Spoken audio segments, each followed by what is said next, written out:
Hi friends, Geetha ഗോവിന്ദത്തിൻ്റെ പുതുപുത്തൻ എപ്പിസോഡിലേക്ക് എല്ലാവർക്കും സ്വാഗതം. അങ്ങനെ ഗോവിന്ദ് ഗീതുവിനോട് ആ കടപ്പുറത്ത് വെച്ച് സംസാരിക്കുകയാണേ.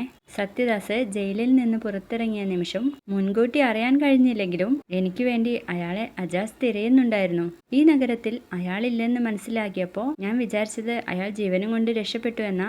അപ്പോഴാ പുതിയ അടവുകളായിട്ട് ഇവിടെ നമ്മുടെ മുന്നിൽ അയാൾ പ്രത്യക്ഷപ്പെടുന്നത് എന്ന് പറയുമ്പോൾ ഗീതു ചോദിക്കുന്നുണ്ട്, ഇത്രയൊക്കെ കണ്ണേട്ടന് സംശയമുള്ള ആളെ എന്തിനാ പിന്നെ വീട്ടിലേക്ക് കൊണ്ടുവന്നത്?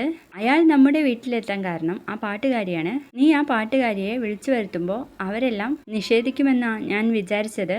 അയാൾ പറഞ്ഞതെല്ലാം ശരിയാണെന്ന് ആ പാട്ടുകാരി വെളിപ്പെടുത്തിയതോടെ എൻ്റെ എല്ലാ പ്ലാനും പൊളിഞ്ഞു എന്ന് പറയുമ്പോൾ ഗീതു ചോദിക്കുന്നുണ്ട്, കണ്ണേട്ടൻ വിശ്വസിക്കുന്നുണ്ടോ രഞ്ജുവിന്റെ ഭർത്താവാണ് സത്യദാസ് എന്ന്, അമ്മയുടെ ഭർത്താവാണ് എന്നെല്ലാം എന്ന് പറയുമ്പോൾ ഗോവിന്ദ് ഒന്നും മിണ്ടാതെ കടലിലേക്ക് നോക്കി നിൽക്കുക കേട്ടോ. അപ്പോൾ ഗോവിന്ദിനെ ദേഷ്യം പിടിപ്പിക്കാനായിട്ട് ഗീതു ഓരോന്ന് പറയുന്നുണ്ട്. അനാർക്കലി പാട്ടുകാരിയുടെ കൂട്ടുകാരി, സത്യദാസ് പാട്ടുകാരിയുടെ രണ്ടാം ഭർത്താവായ കൂട്ടുകാരൻ, പാട്ടുകാരിയുടെ കൂട്ടുകാരനും കൂട്ടുകാരിയും ചേർന്ന് മുൻ ഭർത്താവിനെ ചതിച്ചതാണെങ്കിലോ എന്ന് പറയുമ്പോഴേക്കും ഗോവിന്ദ് ഗീതുവിന്റെ വായ പൊത്തിപ്പിടിക്കാട്ടോ. തമാശയ്ക്ക് പോലും ഇങ്ങനെ സംസാരിക്കരുത് ഗീതു.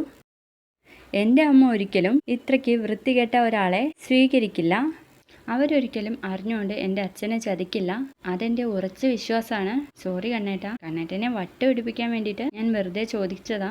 അമ്മയോട് സ്നേഹം ഉണ്ടെന്നൊക്കെ എനിക്കറിയാം, പക്ഷേ ഇത്രയ്ക്ക് വിശ്വാസമുള്ളത് എനിക്കറിയില്ലായിരുന്നു കണ്ണേട്ട. എൻ്റെ അമ്മയല്ലേ, അവരെ എനിക്കറിയില്ലേ. ഇത്രയും സ്നേഹം ഉണ്ടായിട്ട് എന്തിനാ ആ പാവത്തിനെ ഇങ്ങനെ വേദനിപ്പിക്കുന്നത് കണ്ണേട്ട? അവരെന്തിനാ എന്നെയും എൻ്റെ അച്ഛനെയും ഇട്ടിട്ട് പോയത്? അവരില്ലാതെ ഞങ്ങൾ എങ്ങനെ ജീവിച്ചതെന്ന് അവർ ആലോചിച്ചിട്ടുണ്ടോ? പാട്ടുകാരി ആവണമെങ്കിൽ അവരെ ഞങ്ങൾ എതിർക്കുമെന്നാണ് അവർ കരുതിയത്. പോയിട്ട് എന്നെ ഒന്നും തിരിഞ്ഞു പോലും നോക്കിയില്ല. എന്ത് തെറ്റാ ഞാൻ അവരോടൊക്കെ ചെയ്തത് എന്നൊക്കെ പറഞ്ഞ് ഗോവിന്ദ് ഇങ്ങനെ കരയുന്നുണ്ട്.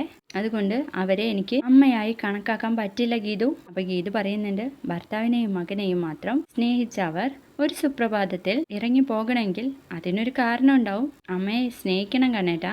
അതോടെ നമ്മുടെ എല്ലാ പ്രശ്നങ്ങൾക്കും ഒരു പരിഹാരമാവും എന്ന് പറയുമ്പോൾ ഞാൻ അവരെ സ്നേഹിക്കാൻ ഗീതു. പക്ഷേ അവരെനിക്ക് വ്യക്തമായിട്ട് ഒരു ഉത്തരം തരണം. രഞ്ജുവിന്റെ അച്ഛൻ ആരാണെന്ന്. അവരുടെ ഭർത്താവല്ലാത്ത സത്യദാസിനെ എന്തിനാ കള്ളം പറഞ്ഞ് നമ്മുടെ തലയിൽ ഏൽപ്പിച്ചത് എന്ന് ചോദിച്ച് ഗോവിന്ദ് വളരെ ഇമോഷണൽ ആവാണ്. അപ്പൊ ഗീതു കെട്ടിപ്പിടിച്ച് സമാധാനിപ്പിക്കുന്നുണ്ട്. പിന്നീട് അവരൊരു റെസ്റ്റോറന്റിൽ വരികയാണ്. അജാസിനെയും വെയിറ്റ് ചെയ്തിരിക്കാട്ടോ.